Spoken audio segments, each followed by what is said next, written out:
Welcome to my Wellness Rewired, Hacking Women's Health. Join Larissa and Malerie as they explore biohacking tips for women based on the latest science and research available today.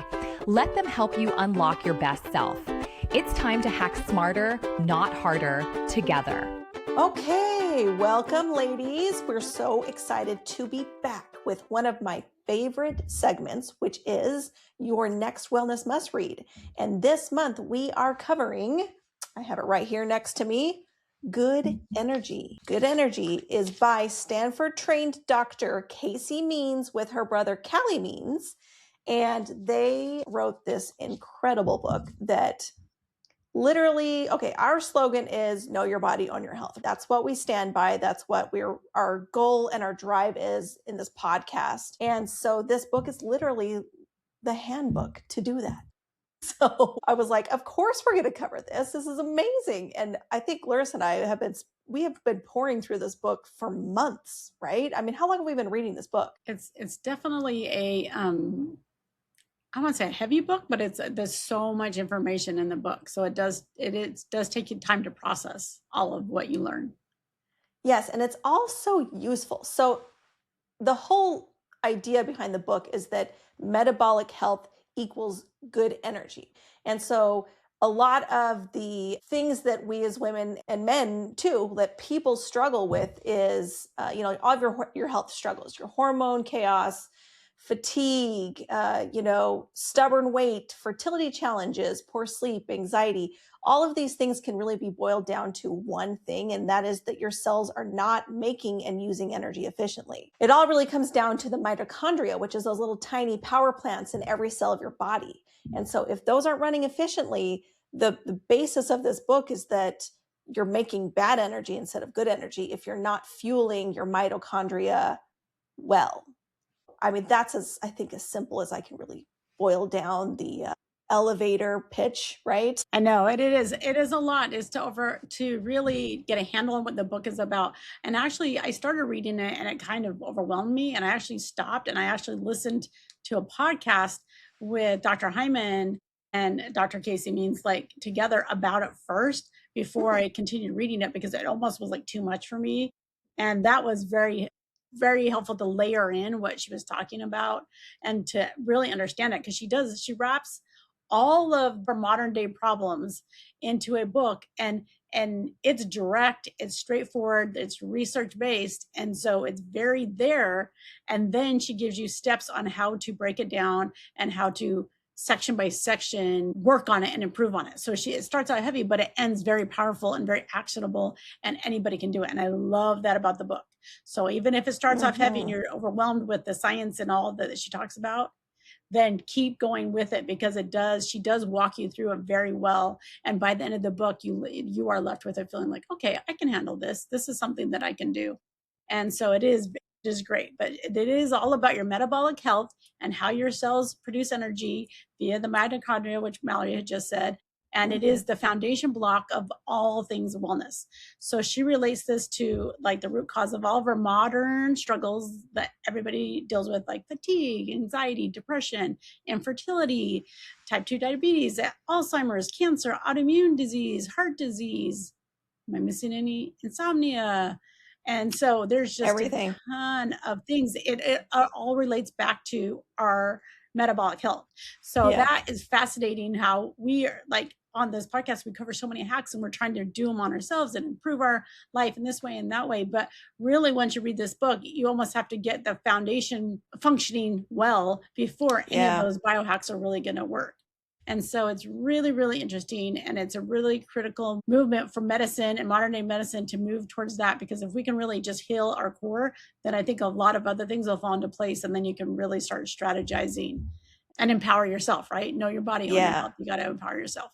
So it's definitely very much self-awareness for yourself and what you're doing and how your life, how you choose to live your life, your lifestyle spills over into your health, and it's all connected.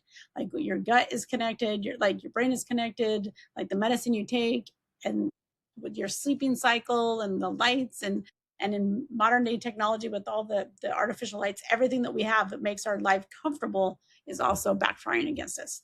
So a lot of it is.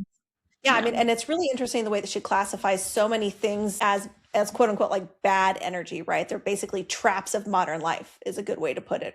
And so you're right, they're things that are making us comfortable, but in other ways, it's also making us less healthy. It's killing us kind of like in a lot of the things. Like I think about all of my little plugged in scent things around the house that make the house smell so nice. Well, it turns out that those things can be environmental toxins that I don't even know, are just all around me everywhere. And so it's interesting because I've always considered myself a relatively healthy person. I'm very interested in health and I pursue a lot of things to be healthier, live longer, all these things.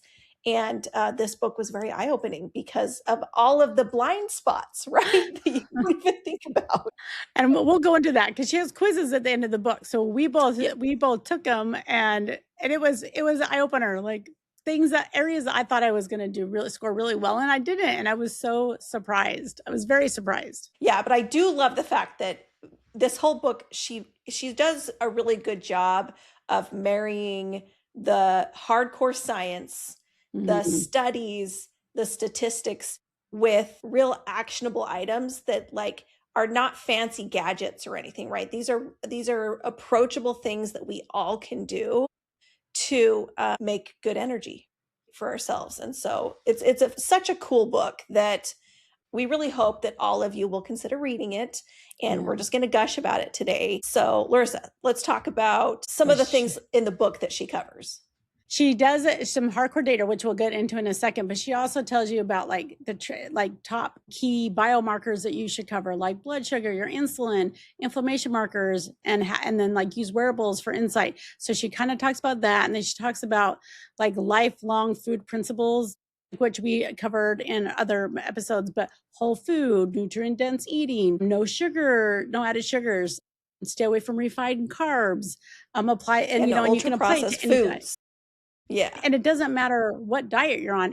That is irrelevant. It is just the core of quality food, whole food, not processed. And so she breaks down how to build those successfully. And then she helps you understand habits around sleeping and movement and light exposure and stress reduction and temperature extremes and toxin avoidance, which is definitely, this book has led us down the rabbit hole that we're definitely going to hit many of the topics she talks about, because we could literally talk about each one of these topics individually, and she put it all in one book. Yeah, which is why we say this is a handbook. Like this is something that I will be referring to regularly. Like I'm getting ready to get my blood work done again, right? It's that time of year. And so she gives a recommendation at the end along with those quizzes. It's like, hey, the next time you get your blood work done, like ask your doctor if they will test these things. And she lists it out for you, which I think is fantastic.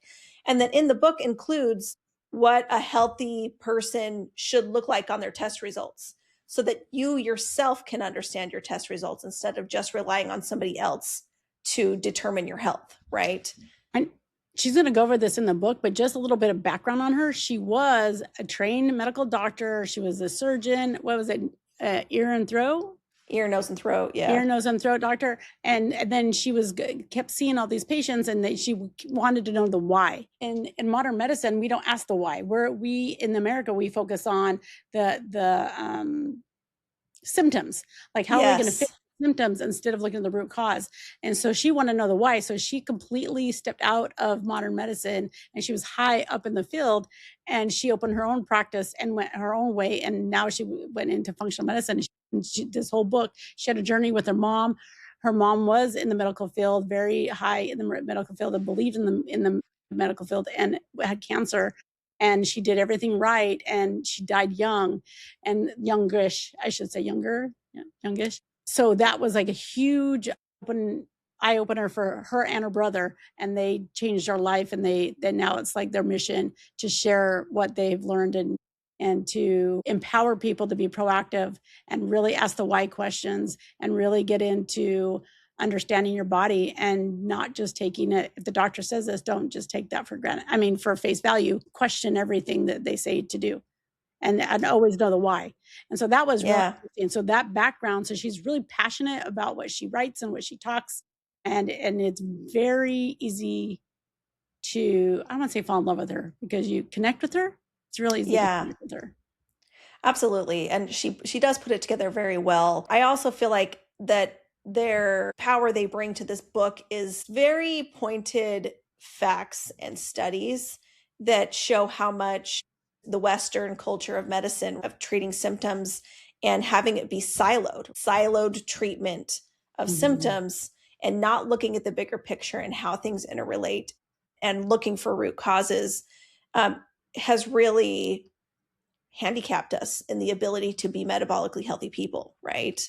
But also, what they're great at pointing out that I thought was fascinating is how much the way that we are engineering food in this country, the agricultural programs and things that are in place are setting us up to lose as well. Like it's not just what's on your plate, it's how it's being grown. It's all of the methods that we're using that need to change because it's making us all sick.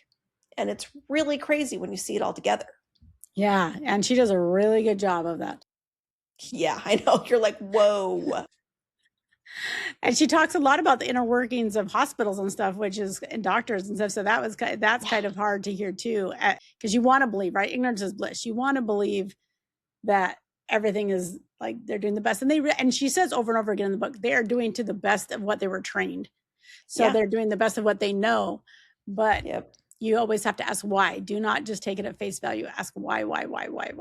So leading into that, she's really passionate and she gets you gripped in there and you're totally involved. And then she gives you some shocking data. So Malerie and I are going to now give some of the shocking data that she gives us. And these are just snippets. Like the book is full with hundreds more than what we're going to say right now. Yeah, these are just the ones that stood out to us as we were reading, that we were like, holy cow. Yeah.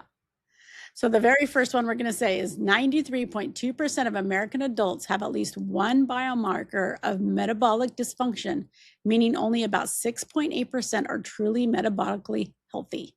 Based on a major 2022 study analyzing tens of thousands of lab results, this underscores how widespread, quote unquote, bad energy really is. So that is almost all of America that has bad cellular energy functioning. Yeah. And I mean, a metabolic dysfunction biomarker would be things like blood pressure or BMI or like waist circumference, or like it could be any of these things. It could be type 2 diabetes. It could be pre-diabetes. Like it's any one of these. 93% of American adults have at least one, which is crazy to think about. Like that was mind blowing to me. And very scary. Yeah. Okay. The next one, nearly 70% of calories consumed in the US come from ultra processed industrially manufactured foods, nutrient depleted, additive heavy items that the authors say starve cells and drive dysfunction. So that is pretty crazy. I like the word starve cells. That like sticks out immediately in my head because I feel like I can envision that. Yeah. Yeah, that's exactly right though. And that's the thing that I tell my kids, like when they're eating something that like they probably shouldn't be eating, and I let them, I'm like, what are you eating right now? Are those empty? I always call them, is it empty food? And they're like, what do you mean? And I'm like, there's no nutrition in it. Is that, what do I call it? Not empty food, empty calories. I'm like, are you eating empty calories? Like if there's no nutrition in it, why are you eating it? And they roll their eyes at me and they're like, Mom. Not again. I know, but I also quiz them and I'm like, okay, what we're eating right now? What vitamins are you getting? What nutrients are you getting from this meal? That's funny. Well, my whole cooking class at school, that's all I do is try to get them to understand that. And I feel like it's a fruitless journey so far. I have to believe that something's getting through, right? Even if it's that I come off a little neurotic. I don't know. Yeah, we'll see. It'll be fun to see in the long haul, right? Yes. Yep. So another statistic is about 74% of U.S. adults are overweight or obese, tying directly into metabolic crisis affecting energy producing at the cellular level. So 70% of U.S. adults are overweight or obese. That number is crazy higher than I thought it was. Yeah. I thought it was going to be like 60, 65. I thought it was going to be like 40 or 50. I mean, the last time I remember hearing a statistic, which to be fair was probably like 15 years ago, it was much lower. So it just shows how much that is astronomically growing, which I feel like we are all feeling. It's a constant struggle to try to remain metabolically healthy. That's really hard to do. Well, even active, like our whole life is sedentary. Like a lot of people go to their job, they get up, they get ready, then they go to their job, and it's inside an office, and they sit, for 8 hours a day, and then they get, you know what I mean? And then they go home and they make dinner, and then they sit with their family and eat dinner, and then they sit and watch TV. There's very little movement. I know, it was really funny because on one of the quizzes at the end of the book, it was like listing things that you do to be outside or in the light or whatever. And it's like, are you outside for at least a combined amount of 3 hours a day or something? And I like laughed out loud. I was like, who's outside for 3 hours a day? Nobody. Put your hand down, Larissa. Nobody wants to see that. I am lucky though that I work at an outdoor school in California. So I'm outdoor. Oh, yeah. I'm outdoor every time I walk in the hallway, basically. That's interesting. Yeah. I love guess it. that's true. Yeah. That's nice. So I am an exception to that. I was like, landscapers. That's who's outside. And teachers in Southern California. I do really like being outside, though. That's the funny thing. And I guess I will say in the summertime when I'm gardening, I'm outside a lot. But I don't even then, and even when I take my kids out and we go for walks, like I would consider us an active family. And I don't think that I'm out that much every day. That's a lot. It's interesting. Yeah. And you have lots of bugs too. So you have to worry about that. Yeah. Mosquitoes like me. Okay. Next one. 50% of adults have prediabetes or diabetes. This is a staggering reflection of the blood sugar dysregulation that is one of the core symptoms of poor mitochondrial function, right? That's like one of the core bad energy symptoms, right? I totally believe this. I think so many of the things we eat have hidden sugars in them that we think that we're not eating sugar, but they have sugar in them. So if you're not reading labels, you have no idea what you're really eating. Yeah, that's very true. Because before I was reading labels, there were foods that I never would like. Things like gravy packets, just like stuff you just like, I don't know, this is a savory food. There's not going to be sugar in it. And then you look at the label and you're like, why are there 7 grams of sugar in this? That's crazy. And then when you start reading labels, you're like, well, that's not worth it. If I'm going to have 7 grams of sugar, it's not going to be in this. It's going to taste real good. Oh, it's so true. So this is one of the most shocking ones I feel like that she made a claim on. And she said, refined added sugar causes more deaths and disability per year than COVID-19 and fentanyl overdoses combined. Yeah, that one's crazy. I feel like that was a huge claim, but it's crazy. But I feel like for myself, and this is just through my experience with sugar, I feel like sugar is a drug. I feel like the more I have it, the more I crave it, the more I want it. And then I have withdrawals from it. So then I have to back myself off. And then and when I go without it, if I don't eat sugar, I don't crave it and I'm fine. And I can have a healthy, normal, balanced lifestyle. But when I eat sugar, it's like it's a drug and you get addicted and you can't say no. So it completely does not surprise me at all. But it is a bold claim that most people hide that. They don't want to acknowledge that how bad sugar is for you and how bad it is and how addictive it is. And now she's comparing it to COVID-19 and fentanyl overdoses, like combined. It's caused more deaths than that. That's insane. And that should be we should look at first thing as in our health industry in America. Like we should be cutting sugars out of everything. Yeah. And the interesting thing is when she makes this claim in the book, like she leads up to it with a lot of statistics talking about how refined added sugar contributes to a lot of chronic diseases like, heart disease, type 2 diabetes, like a lot of these things. And then talks about the number of deaths and disabilities that occur because of those diseases. Right. And so like she builds the case very well. And it doesn't surprise me at all because all you have to do is wear a continuous glucose monitor and eat sugar and see how your body responds to the refined added sugars versus even like fruit, like naturally occurring sugars with natural fibers, right? Like you can see it for yourself how it affects your body. And I think at the same time that you see it, you feel it too, and it is pretty crazy, but also not surprising. Yeah, but I do think, again, ignorance is bliss. If you don't really focus on it and understand it, then you don't have to deal with it or process it or start taking it out of your life. That's very true. I avoided having to face that issue for a very long time. As you know, Larissa, I'm a very big sweet tooth. Still am, always will be. But what I have enjoyed is natural sugars and finding ways to make fun recipes and things using natural methods, because then I get to satisfy my sweet tooth and also not feel like crap afterwards. So, that's kind of how that's evolved for me, but I avoided that for as long as possible. I'm not going to lie. Well, I think that it's a drug, right? So it's like people don't want to acknowledge it, because if they acknowledge it, then they have to deal with it and they don't want to, which I think is totally normal. I think that's a very, very normal response. But until you take it out of your life, then that's when you realize how much it was affecting your life. Oh my gosh, it's so true. That is so true. Okay, last one. Chronic diseases account for 90% of US health costs and 9 out of 10 deaths. Oh. It's insane. Like, it all just links back to dysfunctional cellular energy production, right? From all these modern lifestyle factors, including, and I think the biggest culprit is the ultra processed foods, which includes the refined sugars. So Yeah. I think that really what this book culminates as is pulling together all the pieces of, I feel like, really like the last 30 years in the food industry and in our country, and just painting a picture of where we're realistically sitting and how we got here, right? And I don't know who said it, but whether it was in the book or one of the podcasts that I listened to with her and, Dr. Hyman or the Human Lab or one of the various projects, that, because once I started listening to the book, once I finished the book, then I just started listening to all these podcasts, and things came out, but it would like, this processed food, this artificial processed food has become the worst science experience, failed science experiment of science.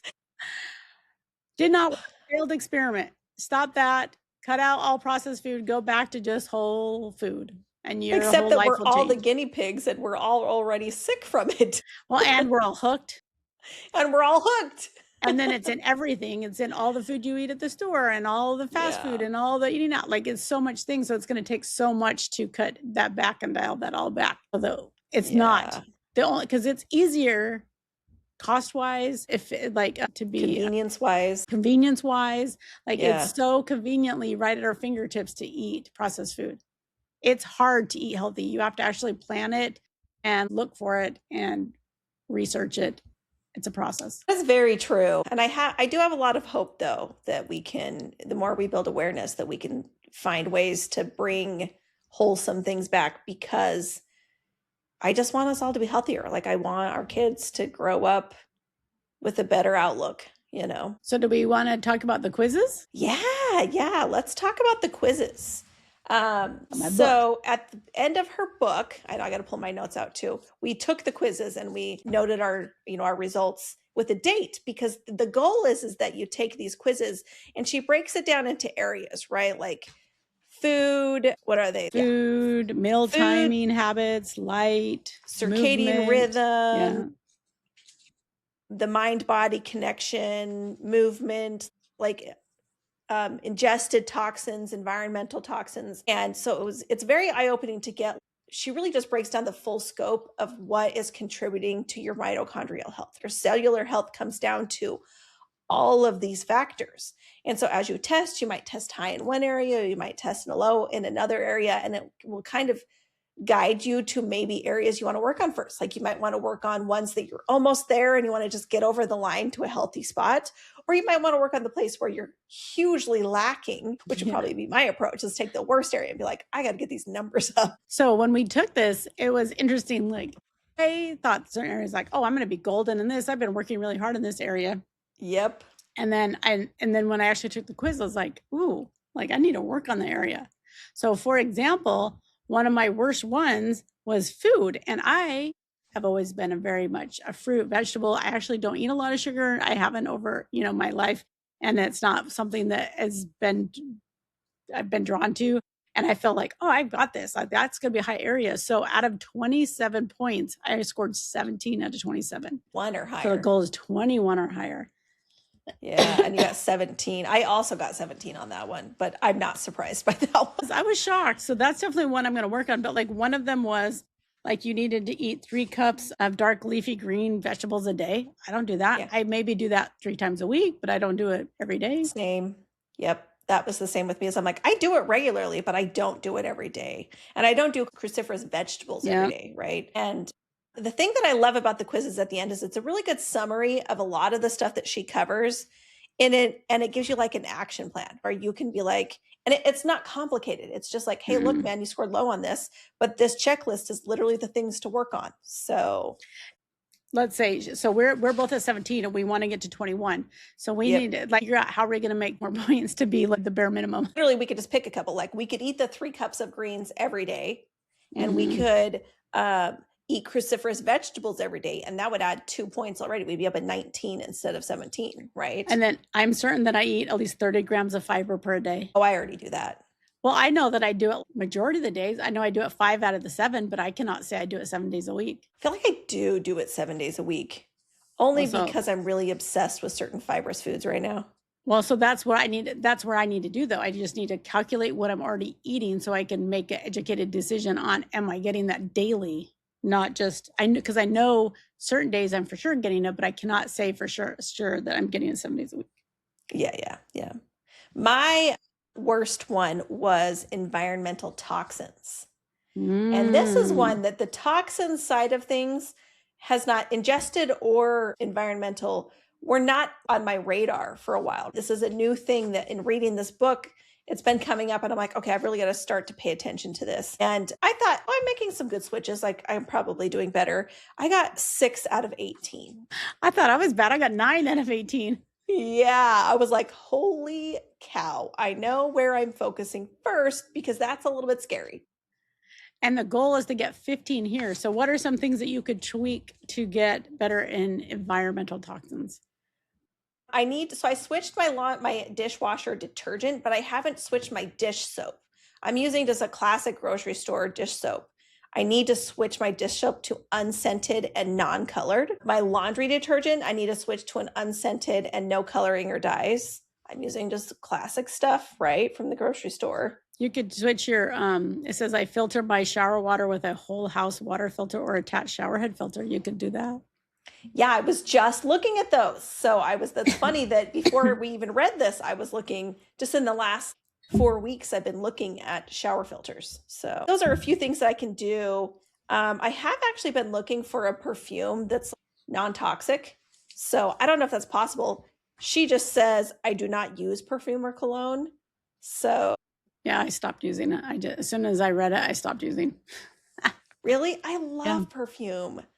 I just feel like I'm like toxic now. Yeah, I stopped buying wall plugins, so that counts. I know I have like 3 or 4 on my shelf that I'm like really sad about throwing away, but I'm going to throw them away. I know it's hard. The other one that I was terrible at, and this one I was not expecting, was light. Because I don't do anything to mitigate blue light, first of all, at night. And I go outside to get morning sunlight every morning, but I only go out for 3 to 5 minutes. And she said 15 minutes at least. So. And she said that she says, I watch the sunset outdoors at least 3 days per week. I don't do that. I actually do that. Probably because I would take my dog out potty, right? So. But you also have a beautiful deck. Like I could totally see you go sitting out there and having a cup of tea, just watching your sunset. You have a definitely set up for that. Yeah, so that one's not bad for me. But anyway, it's so interesting, though, that these things are all on this list. You would think that these are just normal behaviors and you would not link them necessarily to your cellular health. But all of these things she discusses in the book about how they impact the way that your body performs and behaves and the way that your cells behave. And so they really do make a big difference, especially when you put them all together. So. Well, it's like what we've talked about before. It's about micro poisoning. You know, it's a little bit of this, so it's a little bit in 1,000 different places, and then all of a sudden you're getting a full dose of poisoning because it's so minor. Well, so you don't feel like it's a big deal, but after reading this book, you're like, well, I do that, and so I could easily see how my mitochondria are not functioning well at all. Yeah, me too. And it's funny because the reason why I got into this book is because we've been trying these biohacks and things for the last, almost a year, right? We're at like 9 months or at least. And I'm like, I do feel better, but I still feel like there's a missing link because I'm not getting the energy that I feel like I should have, right? I'm still having a lot of unexplained fatigue and struggle and, and things like that I'm like, reading this book, this is the missing piece. Like it makes so much sense because it's not one thing. It's a whole bunch of tiny little things that are affecting my body's ability to function on a cellular level. And so hugely refreshing, first of all, because when you're just tired all the time and people are like, and doctors are like, I remember when I went in with my second kid and I was like, there's something wrong. Like, I am just exhausted. I feel terrible. My hair looks terrible. My skin looks terrible. Like, there's something wrong. And the doctor just smiled at me and was like, you have 2 kids. Cut yourself a break. This is just what it is in your 30s with 2 kids. And you're like, I know myself. This is not how I feel. Yeah, I was like, I do not accept that answer, ma'am. So move along. I'm moving along here. So if you're not going to tell me why and help me figure it out, on with the next. Yes.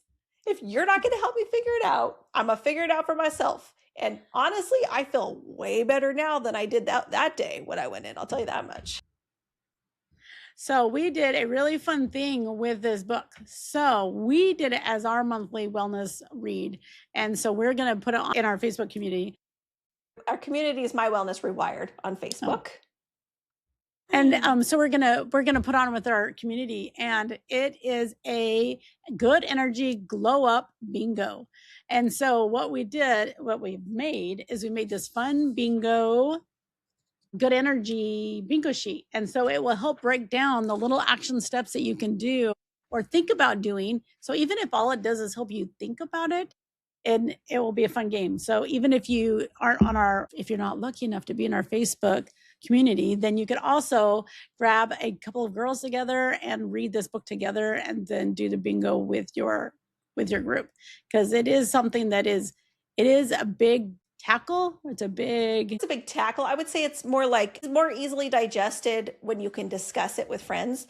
More so because it's so impactful. Like, you're not going to want to just read it and keep it to yourself. Like, you want to talk about some of the things and share some of the overwhelming information, because it's just like a harsh painting of reality almost, but then a very uplifting way that we can each take this into our own hands, right? And do something about our own cellular health. And so I love the book for that reason, but I'm like, I don't think I could ever just read this and not talk to somebody about it. So a book club is the perfect place to cover this.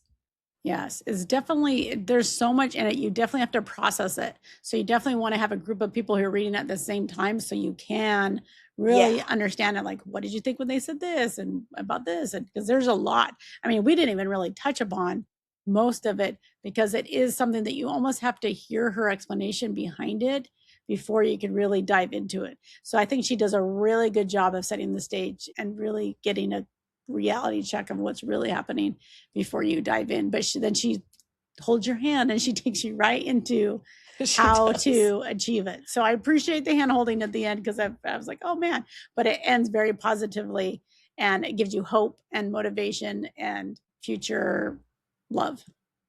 And empowerment for sure, because I feel like so much of like going to the grocery store and trying to find nutritious food to feed your family and worrying about toxins and hearing about all these, I read an article or hear a news story all the time talking about like, the so-and-so tested this fast food and found like arsenic and lead in it and all these things. And you're like, I feed my kids that all the time. Like, it's almost a terrifying overwhelm of information out there, right? It feels like it gives you a good way to start. Yeah. Like, I feel like it gives you a good place to accept a lot of the realities of our life, but also understand how much of it is within our control and how much awareness and focusing on what's most important in your control now can actually change our future and change the way that things are working on a larger scale. So I really think that, when we're focusing on like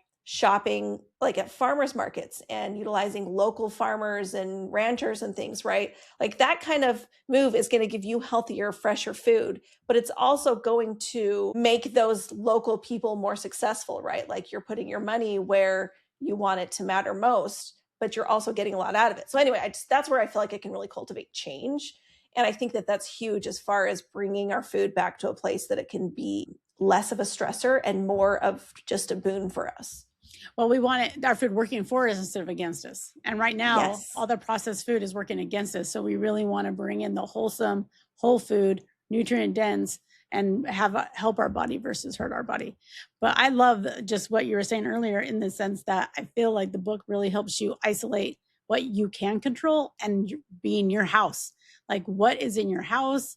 Like, there's so many things about your routines and in your house and within your control. Like, if all you do is just start with those quizzes at the back, I feel like there's a lot of things that will boost up your health almost immediately just by tweaking. Yeah, I feel like the quizzes at the back, and then in the same place, she talks about your metrics. Like, and it says, are you in the 6.8%, right? The 6.8% that are metabolically healthy.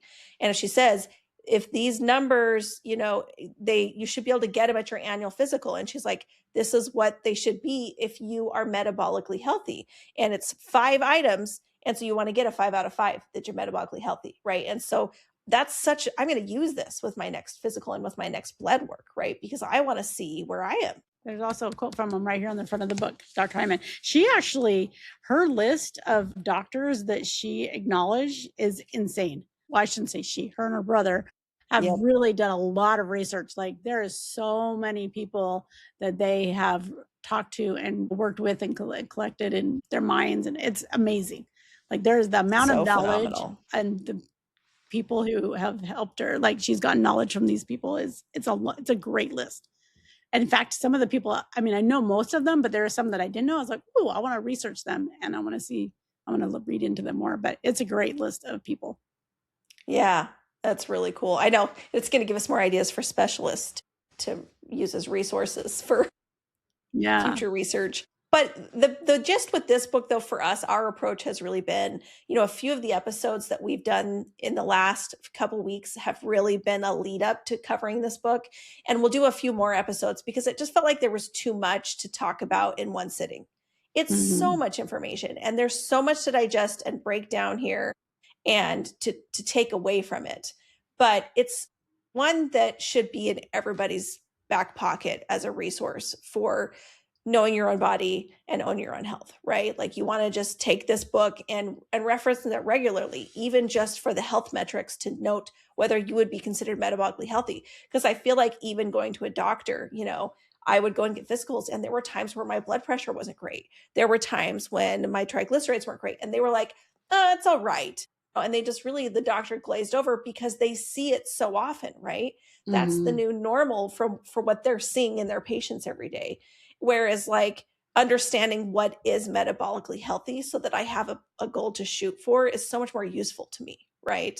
Yeah. And so that's where this is such a great reference point. And if you forget the name of the book, it is on our website. So in our website, My Wellness Rewired, in our Biohack Lab tab on the top, you can click on that and we have our wellness reads in that. So if you ever want a good book, start there.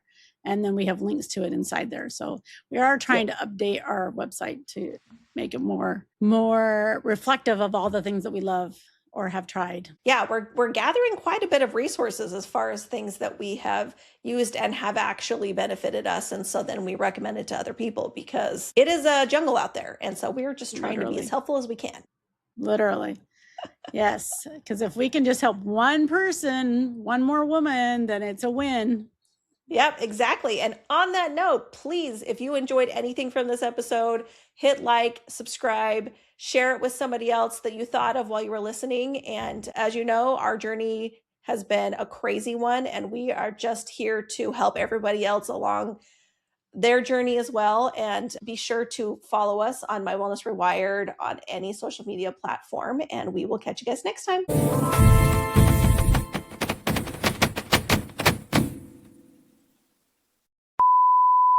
Of wine, but I don't have any.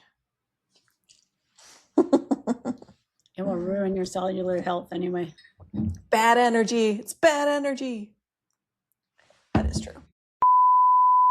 And it all comes down to the mitochondria, right? Which is the little, oh my gosh. She's in charge of all that. That's why I pointed to her in case you didn't see that. That's why I was like, Mallory, this is your cue. I'm 17. Oh yeah, 4 months. You're right. I'm going to cut that out for sure. Math, Larissa. I was like, and that is definitely going to be a blooper. Sorry. I was like, oh yeah, you're right. 4. Yeah, funny. But like. All right, you wellness rock stars. That's a wrap on this episode of My Wellness Rewired, Hacking Women's Health. We've had a blast dishing out the hacks and laughs, but hold up, let's keep it real. Yep, we are not doctors. We are just sharing our biohacking adventures and learning right alongside you. Nothing we say is medical advice, so always, always check with your healthcare provider before trying any new wellness tricks. Absolutely. This podcast is all about inspiration and entertainment, not prescriptions. So join our Facebook group for more sassy wellness vibes. Catch you next time.